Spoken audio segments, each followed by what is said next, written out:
Okay, so this is the endocrine system. It's made up of glands that secrete different types of hormones that target specific cells and carry out specific functions or processes in the body.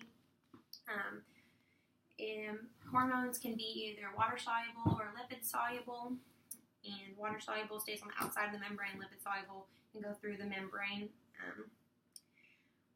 First gland is the hypothalamus. It regulates the pituitary and the production of the pituitary hormones. Then we have the pituitary, which is composed of the anterior and the posterior pituitary, or sides of the pituitary. The anterior pituitary releases the growth hormone, which is responsible for cell growth. The posterior side pituitary releases the hormone ADH, which is responsible for the amount of fluid in the body, like the kidney. This pineal gland is responsible for the production of melatonin, which regulates our circadian rhythm, which is like our internal clock. We then have the thyroid and then the parathyroid. Thyroid is responsible for the production of T3 and T4 and calcitonin. T3 and T4 are responsible for the metabolism, and the overproduction, or the more production you have of this, the faster your metabolism will be. The parathyroid is responsible for the parathyroid stimulating hormone, and it lowers the amount of blood calcium in the body.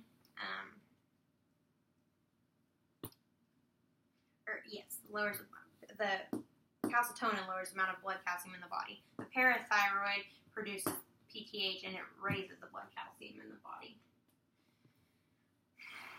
The pancreas is responsible for the production of insulin, and that lowers the amount of blood sugar in the body. And then you have the adrenal glands, the adrenal cortex, and it's outside, and the adrenal medulla is on the inside. And the adrenal cortex releases the glucocorticoids, which are anti-inflammatory and are responsible for anti-inflammatory. The adrenal medulla is responsible for epinephrine, which is responsible for your fight or flight process. You then have ovaries on a woman, which is responsible for the production of estrogen, and that is the female sex character. They're responsible for female sex characteristics. And then you have testes, which are in a man, and they're responsible for the production of testosterone, and they are responsible for male sex characteristics. I think